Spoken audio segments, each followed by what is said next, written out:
జై శ్రీరామ్. నమస్కారం అండి. 2025 సంవత్సరం ద్వాదశ రాశి వాళ్ళ ఫిబ్రవరి మాస ఫలితాలు, ఫిబ్రవరి నెలలో ద్వాదశ రాశి వాళ్ళకి ఎలాంటి ఫలితాలు రాబోతున్నాయో తెలుసుకుందాం. ఇక్కడ ముఖ్యంగా ఈ ఒక గోచారం ద్వారా తెలుసుకునే జన్మ రాశి ఫలితాలు ఏదైతే ఉందో అది కేవలం 30% మాత్రమే వర్తిస్తుందండి. అంటే గోచారంలో మనకి గ్రహాలు, నవగ్రహాలు కూడా ఒక రాశి నుంచి ఇంకొక రాశికి మారుతూ ఉంటారు. ఈ ఒక ఏదైతే నవగ్రహాలు ఒక రాశి నుంచి రాశి మార్పు చెందినప్పుడు మనకి జన్మరాశి నుంచి గ్రహాలు ఏ రాశికి వచ్చినప్పుడు ఈ మాసంలో లేదా ఈ రోజు ఎలాంటి ఫలితాలు వస్తాయనేది మనము గోచారం ద్వారా తెలుసుకుంటున్నాం. అయితే ముఖ్యంగా మనకి స్వజాతకం, జన్మ జాతకంలో జరుగుతున్న దశాభుక్తులు చాలా ముఖ్యమైనవి అండి, చాలా ఇంపార్టెంట్ యాక్చువల్లీ. ఇక్కడ అష్టకవర్గ బిందువులు కూడా చాలా ప్రముఖమైన పాత్ర అనేది వహిస్తుంది.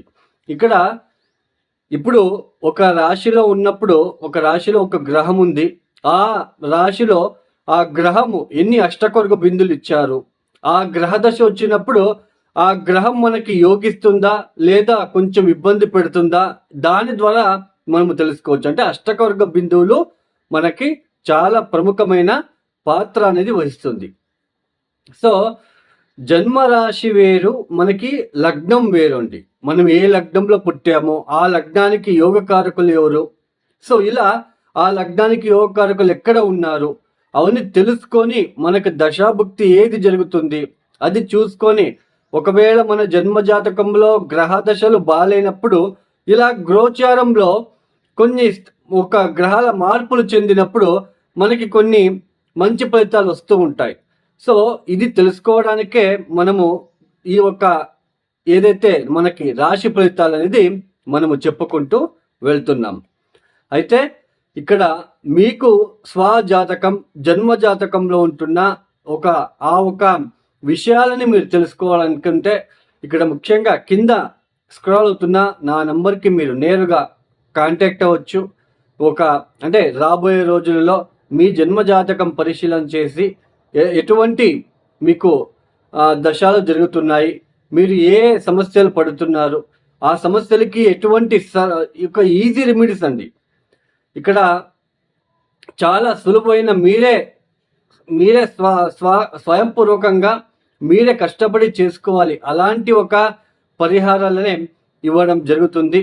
సో ఎవరికైనా ఆస్ట్రాలజీ కన్సల్టేషన్ కావాలనుకున్న వాళ్ళు కింద స్క్రోల్ అవుతున్న నంబర్కి నేరుగా నాకు కాంటాక్ట్ అవ్వచ్చు. మరియు ముఖ్యంగా ఈ ఒక 2025 మాసంలో ఫిబ్రవరి మాసంలో 2025 సంవత్సరంలో ఫిబ్రవరి మాసంలో ఏ గ్రహాలు ఏ రాశులు మారుతున్నాయని తెలుసుకుందాం. ముఖ్యంగా రాహుకి ఈ ఒక రాహు వచ్చేసి ఈ ఒక మాసంలో మీనరాశిలోనే సంచారం చేస్తున్నారు. కేతు కన్యా రాశిలో సంచారం, గురు వృషభములు సంచారం చేస్తున్నారు. ఇక్కడ అయితే ఆయన వక్రించి సంచారం చేస్తున్నారు. అయితే ఫిబ్రవరి 4వ తేదీ నుంచి వక్ర త్యాగం చేస్తున్నారు.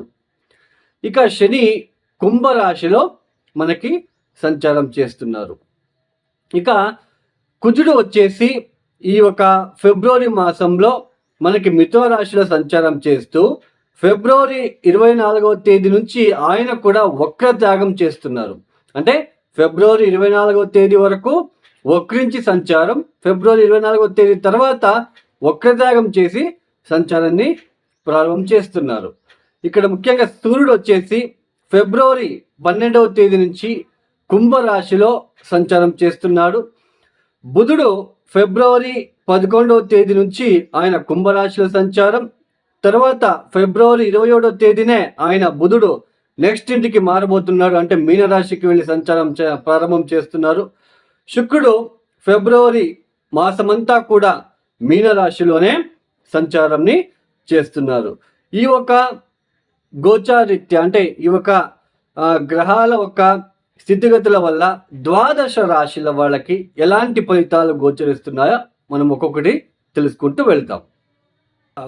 2025 సంవత్సరంలో ఫిబ్రవరి మాసంలో కర్కాటక రాశి వాళ్ళకి ఎలాంటి ఫలితాలు రాబోతున్నాయో తెలుసుకుందాం. కర్కాటక రాశి వాళ్ళకి ఇక్కడ ముఖ్యంగా ఈ ఒక మాసంలో మొదటి 3 వారాలు కూడా అత్యంత శుభప్రదంగా ఉంటుంది. అంటే ఆర్థిక విషయంలో, ఉద్యోగం విషయంలో, వ్యాపారం విషయంలో, ఆస్తులు కొనుగోలు చేసే విషయంలో, ఇలా ప్రతి విషయంలో, వాహనం కొనుగోలు చేయాలనుకున్న వాళ్ళు, సో ఇలాంటి ప్రతి విషయంలో కూడా ఈ కర్కాటక రాశి వాళ్ళకి చాలా అద్భుతంగా మీకు కలిసి వచ్చే కాలం అనే చెప్పొచ్చు. ఎందుకు అంటే ఈ ఒక ఫిబ్రవరి 4వ తేదీ నుంచి గురువు వక్ర త్యాగం చేస్తున్నాడు. గురువు స్ట్రాంగ్ అవుతున్నాడు. ఇక మీద ఇన్ని రోజులు వక్రించాడు. సో వక్రించిన గురువు వలన కొన్ని ఇబ్బందులు మీరు ఫేస్ చేశారు. అయితే ఇక మీద వక్రత్యాగం చేస్తున్నాడు కాబట్టి పంచమాన్ని చూస్తుంటాడు కాబట్టి బాగుంటుంది. అయితే ఎందుకు మొదటి 3 వారాలు బాగుంటుంది, చివరి వారం నుంచి బాగుండదని చెప్తున్నాను అంటే, ఈ కర్కాటక రాశి వాళ్ళకి ద్వితీయాధిపతి అయిన సూర్యుడు అష్టమ స్థానంలో శనితో డీప్ కంజక్షన్లో కలవబోతున్నాడు. అంటే 4వ వారము తర్వాత మార్చి మొదటి వారం కూడా ఈ ఉద్యోగం చేసే విషయంలో చాలా ఇబ్బందులు, ఒడదొడుకులు, ఆరోగ్యం విషయంలో ఆయాసం లాగా ఏర్పడము, స్టమక్ రిలేటెడ్, కిడ్నీకి సంబంధించిన విషయంలో యూరినరీ ప్రాబ్లమ్స్ రావడము, ఇలాంటివి ఎక్కువగా ఫీల్ అవ్వడానికి అవకాశాలు ఉంటాయి. వాటి ద్వారా ఎక్స్పెన్సెస్ కూడా ఇంక్రీజ్ అవ్వడానికి ఛాన్సెస్ ఉంటుంది. పైగా 12వ స్థానంలో మనకి కుజుడు వక్రించి ఉంటున్నాడు. మీ ఒక రాజయోగకారకుడు వక్రించి ఉండడం అనేది అంత మంచిది కాదు. ఇక్కడ పంచమాధిపతి వక్రించి ఉంటున్నాడు, ఓకే, బట్ గురు దృష్టి ఉంది కదా పంచమ స్థానం మీద. గురు మిమ్మల్ని రక్షిస్తూ ఉంటాడు.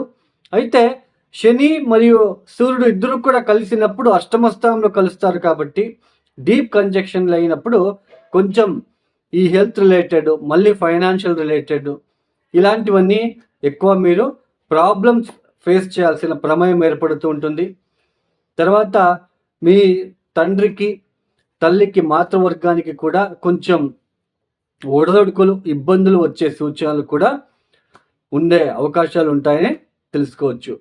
ముఖ్యంగా main kidney related, stomach related, urinary related problems రావడానికి ఈ ఒక సమయంలో అవకాశాలు ఉంటాయి. తర్వాత రోడ్డు ప్రమాదానికి గురయ్యే అవకాశాలు ఉంటాయి. ఆకస్మికంగా రోడ్డు ప్రమాదానికి కూడా గురయ్యే అవకాశాలు ఉంటాయి. కాబట్టి కొంచెం కర్కాటక రాశి వాళ్ళు డ్రైవింగ్ చేసేటప్పుడు జాగ్రత్త, మీ హెల్త్ రిలేటెడ్ జాగ్రత్త.